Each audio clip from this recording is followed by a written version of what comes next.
Welcome to the Valentine edition of Homemaking with Kelly. We have a few fun treats today, such as Valentine's Day, not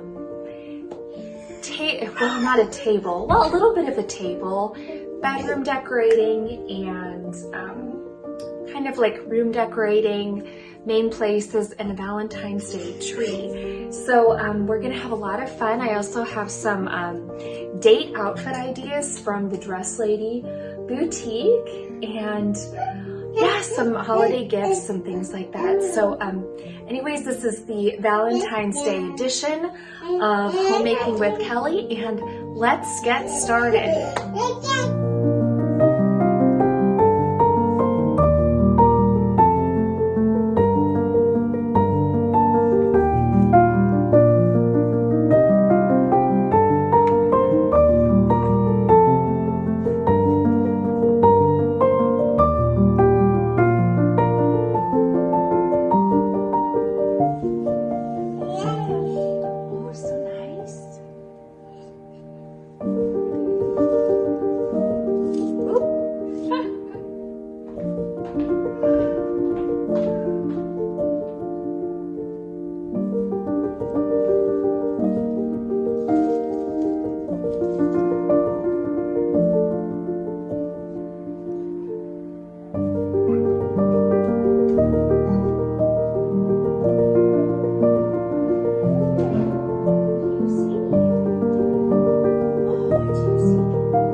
What do you see? Oh, what do you see?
you.